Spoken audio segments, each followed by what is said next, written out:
Ladies and gentlemen, welcome to the bullpen.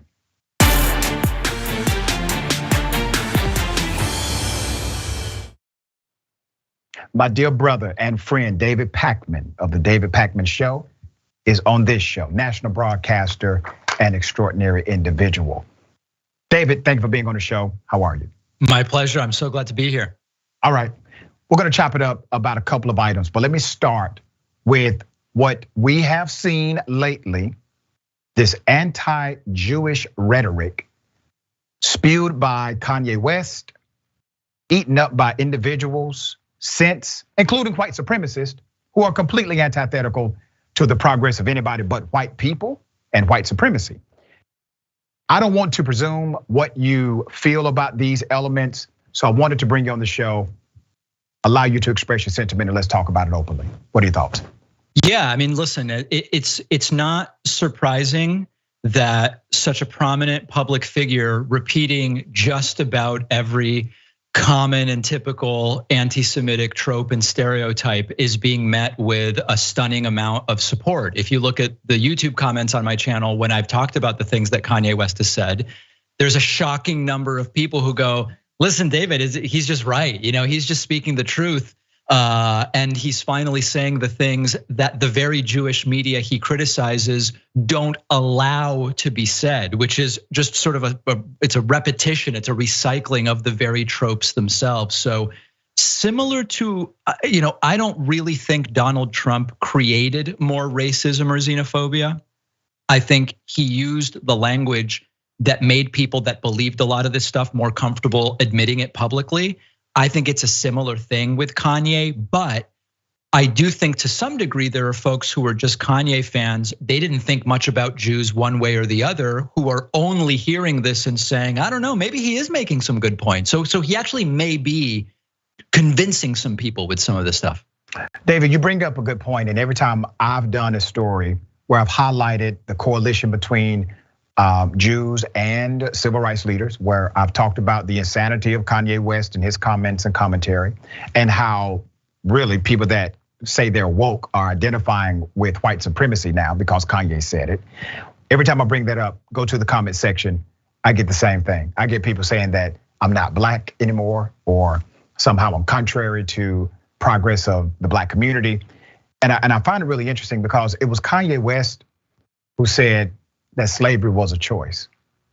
It was Kanye West who said George Floyd killed himself. It was Kanye West who wore a White Lives Matter shirt and stood next to the #1 black white supremacist, Candace Owens, who refuses to wear a Black Lives Matter shirt.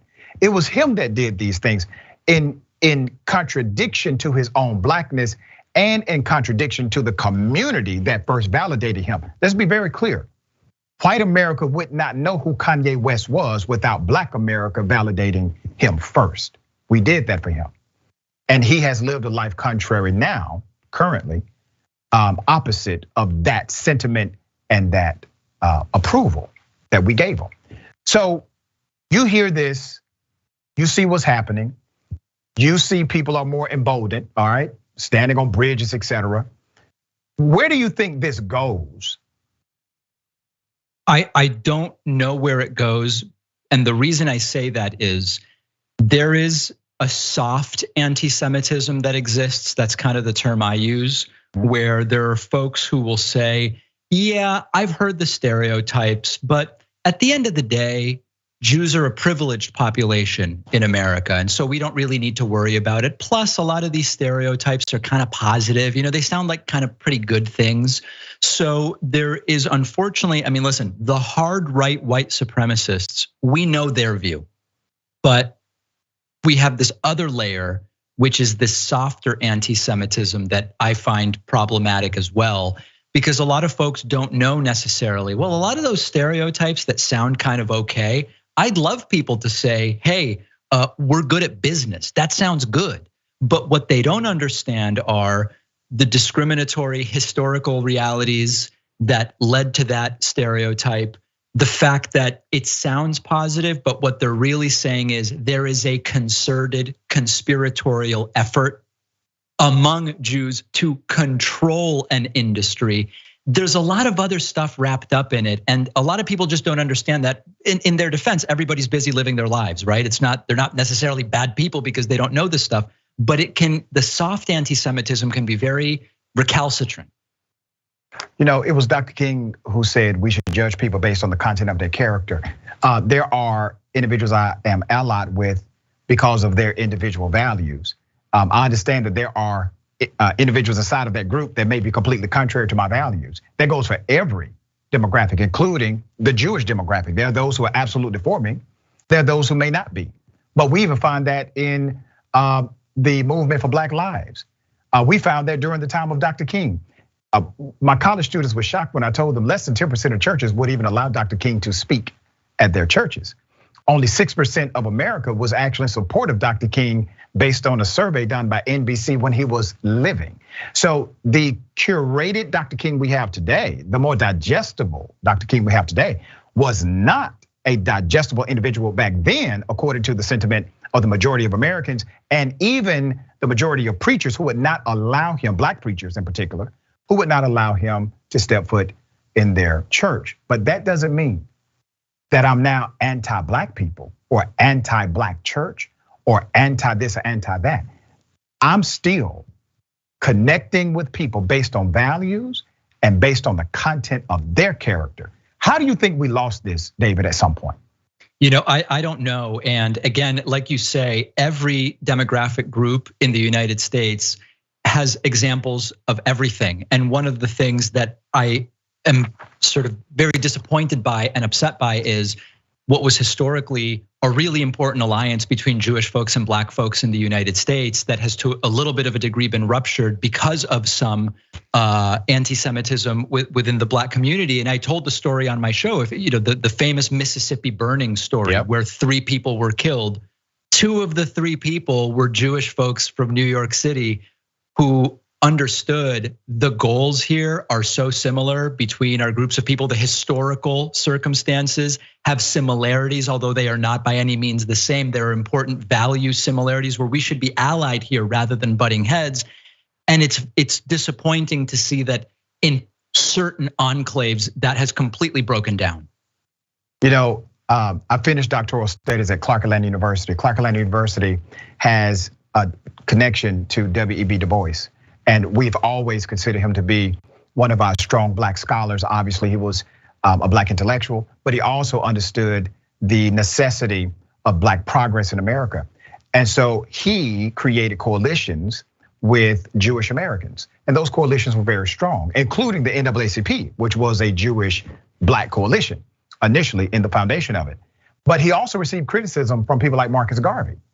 He received criticism from others who were for progress, but did not like his ideology. But I do find it quite interesting that today we can actually study both ideologies, both of these men as individuals, as well as leaders of a particular movement, and appreciate what they brought to the table while understanding we may not agree with every element they subscribe to. The nuance, that nuance doesn't exist in this era as it did back then or in the context of history. Do you agree? I completely agree. And the other part of this that I think is important, and this is particularly relevant in the era of MAGA, and this is not exactly what you're talking about, but it's another layer. There's a reflexive instinct by some to say, this whole Kanye thing, it's not about anti-Semitism, it's about mental illness. He says he's not taking the pills that a Jewish doctor told him to take. This is mental illness, plain and simple. And it's really important not to see these things as either or one or the other. There's lots of mental illness and mentally ill individuals who have good or bad ideas, who have inclusive or discriminatory ideas. And also there is anti-Semitism and other types of racism and xenophobia that has nothing to do with mental illness, or it might overlap with it. And one of the other concerns when you talk about seeing people as individuals and evaluating the things they say, you don't have to ignore the content of what they say because there may be a mental illness component. And that's another thing that is unfortunately being used by some to sort of not necessarily excuse, but diminish the importance of the content of what Kanye has been saying. We have to take things based on its impact. That's literally how we respond as a societal construct. This has great impact. freedom of speech. Let's talk about that before we have to end this interview. Freedom of speech is not freedom of consequence or freedom from consequence. Somehow, either Kanye or the people who support Kanye, and it is bigger than Kanye, I'm just utilizing this as a microcosm. Why would Kanye escape the cause and effect relationship of freedom of speech? Yes, but it does not mean freedom from consequence. We all have that dynamic connected to us. Anything we offer for the public will either be criticized or it will be supported. That's how this works. What are your thoughts about this sentiment now? A lot of it is pushed from the conservatives that suggest, and some flat out say, freedom of speech should mean freedom from consequence. Yeah, I mean, that's not new. That's an old trope, which is they most loudly talk about freedom of speech, but they want there to be no consequences to them using that freedom of speech, which they claim someone else, I guess the left or Democrats, are trying to take away from them. There are absolutely consequences to speech, assuming that they are not a violation of one's First Amendment rights, valid, should be expected, part of the discourse and the dialogue that exists. One of the really unfortunate things that's happening with the Kanye situation is the fact that his outrageous speech is having consequences, is being used to say, look, he's right. He said this stuff, and now the very Jewish media he attacked is silencing him. And that can be very difficult to escape the bubble of, and it's very damaging that that's taking place. Earlier today, I saw this on social media, Tucker Carlson flat out saying that hate speech does not actually exist. Now remember, he's an ally now of Kanye West.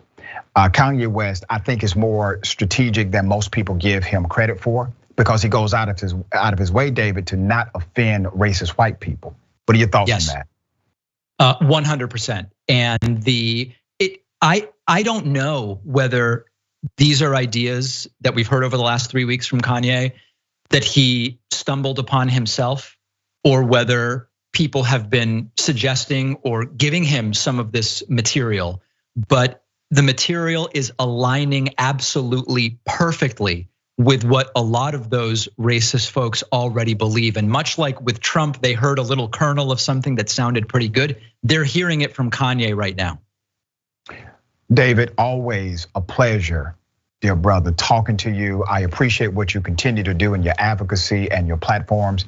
For those who may be living under a rock and they don't know how to check out your shows, please tell them how they can do so. Yeah, just my website's the central place, davidpakman.com. Thank you, my friend. Until next time. Thank you.